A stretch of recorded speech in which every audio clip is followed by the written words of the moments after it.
Hey guys, I'm super excited to talk to you today about this subject because I just got a new job, which means my income is now going to be at $70,000 a year. That means that since 2018 and when I graduated, I have increased my income by 75%. I started the workforce making $37,000 per year right after graduation, and now almost 3 years later, a little shy of that actually, I have almost doubled that in income, which is mind blowing. I'm going to tell you how I landed this job, how I've been able to increase my income so exponentially over the past couple years, and talk to you about steps that you can take to hopefully do the same for your career. If we don't know each other yet, hi, welcome to the channel. My name is Trey. I make videos based off personal finance and I guess general career stuff. My ultimate goal is to make enough side income. Well, really, it's going to be active income at some point, but make enough extra income outside of my W-2 job to be able to quit the 9 to 5, or at the very least, if I end up loving this new job, just having that option to be able to stop working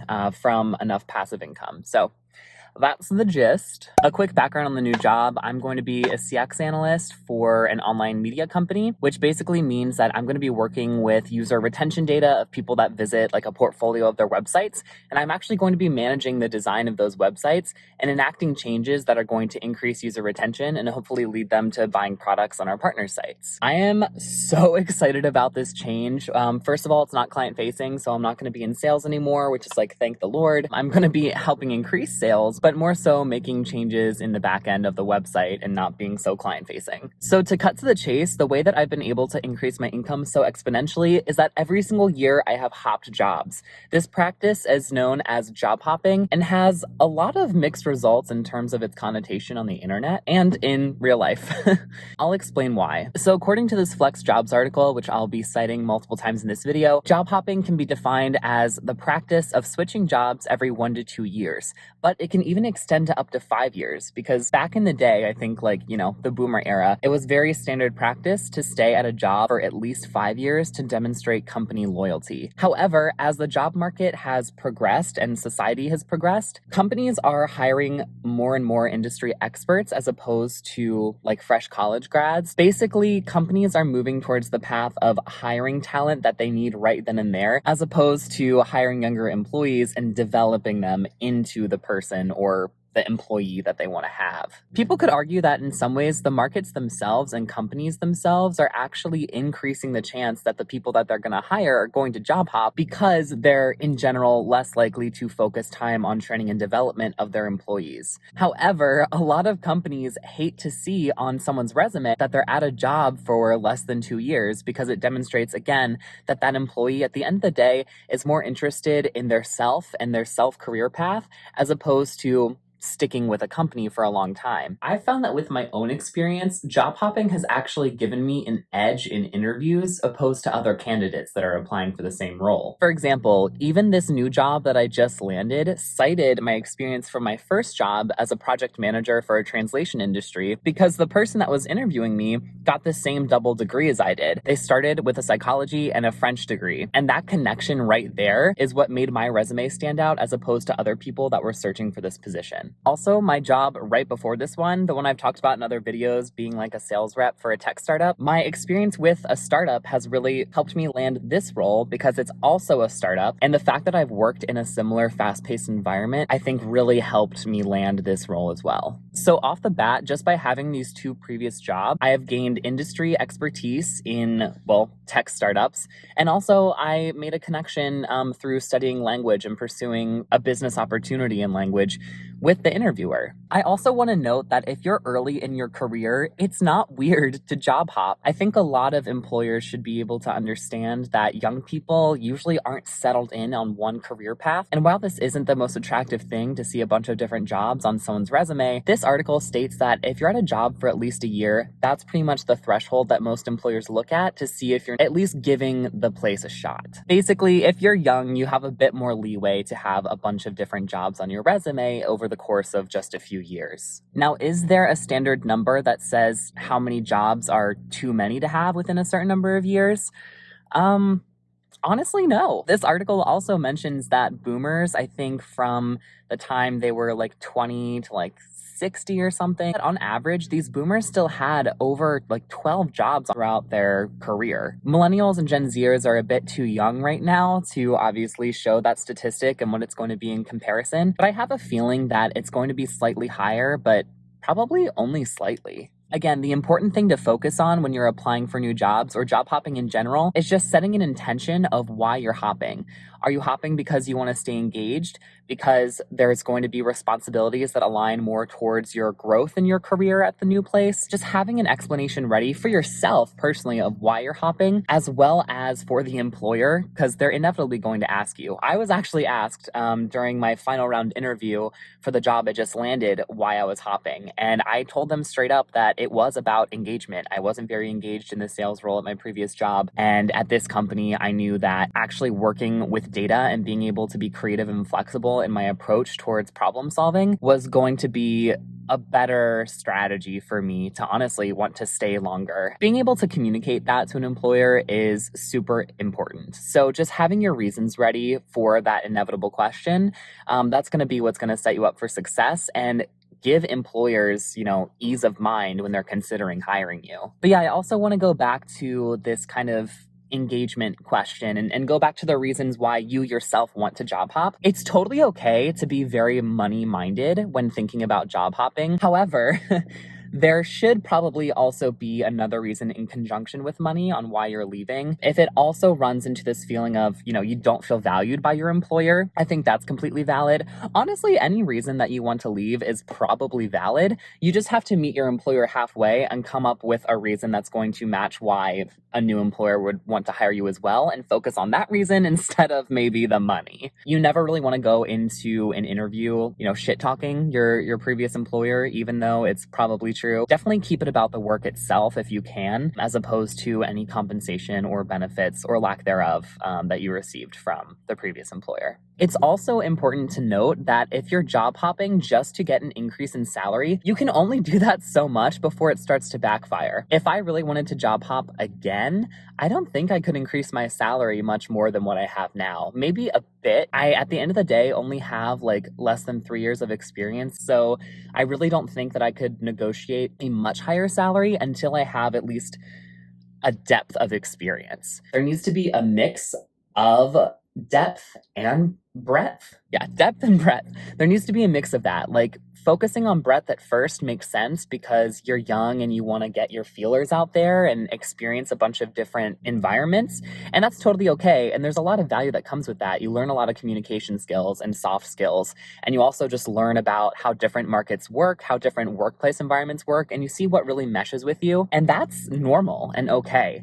So don't be discouraged by that. But also realize that there's going to be some instances where you really also want to show depth. For example, it's really going to be my goal at this new employer to be promoted before I leave, if I even want to leave. I'm hoping that I don't want to leave and that I can make this new employer my home for, I don't know, like 5 years. That'd be great. But I think the important thing is to show that not only do you hop around, but also show that employers have trusted you enough to actually promote you to the next level, whatever that may be. And once you have at least that combination, I think that gives you a lot more validity in your story to when you're applying for new jobs or start job hopping again. Fear not, though, if you can't show depth technically on a resume through promotion. Talk about a bunch of skills that you've learned. If you took on any side projects at your job, talk about those, market those a lot. I actually had to do that because I wasn't promoted at my previous organization. I received merit-based rewards and bonuses, which I talked about how I led the sales team for 3 months. I talked about how I was able to take on email marketing projects, which was a lot more similar to this type of work that I'm doing now. So I talked about that a lot. I used my real numbers from those projects as well. So just being able to convey to employers that your previous employers have trusted you with different things other than your core role.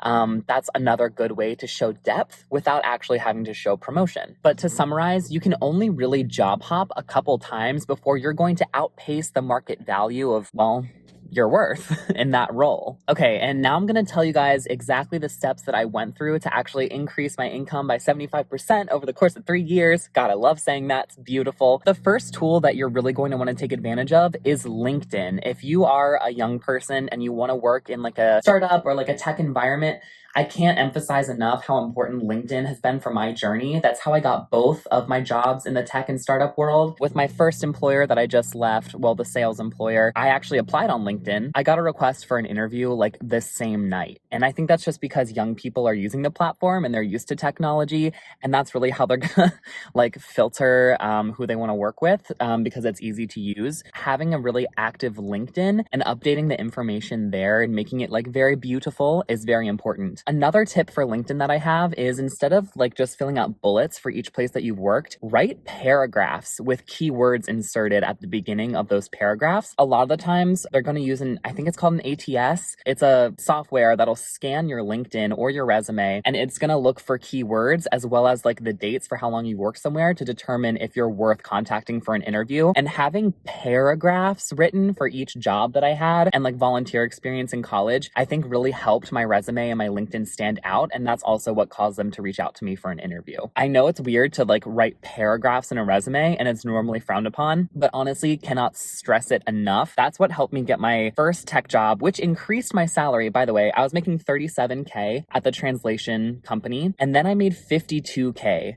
at the sales job salary. That was like, that was like a huge increase. My increase now is from 57, because I got merit-based bonuses at the sales job, 57 to 70, which isn't as huge, but it's still huge. In both cases, LinkedIn has, I think, honestly helped me so much. Also, it's important to note that the recruiter for this new company that I'm working with, I was actually headhunted by the recruiter. They found my LinkedIn probably through an ATS and actually contacted me about this job. So it was a passive opportunity for me that I didn't even have to work for, which was amazing. And again, I think it's because I was on my game with those keyword searches on my LinkedIn. You can also use LinkedIn to connect with people that are going to be in the field that you want to work in. So for example, actually before I got this job, I was looking at working with the APA, going back into psychology. It's the American Psychological Association for those unfamiliar. But basically, I would connect with people that were in upper management in that large organization. And it actually really helped. I just cold messaged someone on LinkedIn. I wrote them a message, asked to connect with them, and said, hey, I just applied for this position. Would you mind taking a look at my resume and seeing if I would be a good fit? If so, would you mind introducing me to the hiring manager? I didn't expect this to really go through, but it actually did. The person that I messaged accepted my LinkedIn request and said, hey, Trey, like, thanks for reaching out. I'm going to see if I can get you in contact with the hiring manager. LinkedIn is beautiful. You can message people that you could actually work with and they could even get you a job, which like almost happened for me. It didn't. It fell through. The guy got in contact with the hiring manager and I guess they did look over my resume. So it did expedite that process, but they decided I wasn't going to be a good fit for them at the time, which was disappointing. However, I know that we've all been frustrated with submitting our resumes and never hearing back, so it's a good way to expedite that process as well. It honestly, reaching out to people, it cannot hurt. It shows initiative. It shows that you're willing to communicate with people, be outside of your comfort zone. Don't feel bad about cold calling people on LinkedIn. Do it. Just do it. If you're very uncomfortable with that, what you can do is you can still try and connect with people and then just look at what their LinkedIn looks like, their descriptions of the positions that you really want to apply for. And then you just optimize your own LinkedIn to show those skills. You can look at the words that they're using and make sure that those are going to be in yours as well. So their ATS or whatever scanner that they're using, even if it's just a human, they'll be able to see the connections right away, which I think really helps. All right, but enough of LinkedIn. The second tool that you guys should definitely be taking advantage of is just Excel. You can keep a spreadsheet. It's not even like hard to use. Literally just keep a spreadsheet of different columns. Like that's like job, person, like that would be my boss in this job, like their LinkedIn profile, link to the job description. Here's the company website. Here's notes. Here's questions that I have on the position. Get all of those things ready to go. Literally, you can even just line them up like I just said it. I think that's how I did it. I also put like salary, and then you put like filters on the columns, and so you could like filter by salary. You can also put in the application due date for each one and filter by the application due date, so you have a priority of which applications to work on. But just track what jobs you're actually applying for, so that you have one space where you can work from each day. And even just like so you're not overwhelmed, just apply to one per day. If you don't want to do a cover letter, like, just do one and then change the names. Like, there's lots of ways to apply to a bunch of places that actually isn't overwhelming. And using Excel, I think, is a really good way to do that. Admittedly, I didn't use this spreadsheet in my last job search. I did from the translation job to the sales job, but I didn't from the sales job to my current job. So because I was headhunted through LinkedIn. But you can use this spreadsheet no matter what. I think it's going to be really helpful for you, and just keeping everything organized too, like seeing how much progress that you're making on applications can also be, like just make you feel good. Because I feel like I apply to so many things before I use spreadsheets and just didn't know what was floating out there in the void. And eventually I'd get like interviews months later and I had completely forgotten about the job. That actually happened to me. I had an interview with the government, actually, a government organization here in DC, and I'd completely forgotten that I had applied to them like 5 months earlier. But because the government's so slow, they just were taking a long time to get through apps. But I made it to the final round of that. Didn't get the job. It was me and one other candidate, and the other one got the job. But whatever. I'm glad I didn't go into government, honestly, anymore. Just saying, if I had that spreadsheet and the notes about the job available, I would have been so much more prepared for the interview, because I wanted to do it like the next day, and I was like, shit, okay, like, yeah, I'll do it. But if I would have had all of those notes there, like all their names, a link to the site, etc., I could have been so much more prepared for the interview than I actually was. So, and who knows, maybe that's what cost me the job. We'll never know. But in any case, that's pretty much everything that I have for you guys. In summary, if you're young, don't be afraid to job hop. Actually, I don't care how old you are. Don't be afraid to job hop, as long as you're able to convey to a new employer that you're applying with that you have demonstrated growth in one area of your professional life. Don't worry about the breadth. You can always market that to your advantage. You can always talk about how much more industry expertise you have, how much more communication skills that you have. Just make sure that you're also able to communicate that you were able to grow in whatever skills that you acquired through those different roles and employers, and show that you're likable. Because at the end of the day, I mentioned this in another one of my videos, at the end of the day, as long as you've aced like a technical interview, really all that they're looking for is good fit in the organization, and that always comes down to people skills. People skills are just as important as the technical skills, if not more important, when it comes to landing the job. So that's what I would argue. I get that the technical is like kind of a like pass-fail type thing, like you're qualified or not qualified. So as long as you pass that, all you need to worry about then are the extraneous variables, which almost always comes down to communication and getting along with people. So that's what you need to practice, honey. That's what you need to practice. Thank you guys so much for watching. I'm so happy that I'm able to share this news with you guys, and I know that you guys will appreciate it because we're all on a financial independence journey together. I'm also so excited to update my budget. My April budget is going to be coming out soon, and then I'm going to be moving in June, and that's going to be a whole thing. Anyway, lots of financial content coming. Thank you guys so much for watching. As always, please subscribe for more content. Push the bell notification to get notified, obviously, when I release more content for you guys. Also have some other really exciting news that I think I'm going to make a video on soon. It has to do with being featured on another financial creator's platform, and it's a very famous financial creator. So I'm very excited to be a part of that soon. I don't think I can quite talk about it yet. So thank you again for watching, and I love you guys. All right, bye.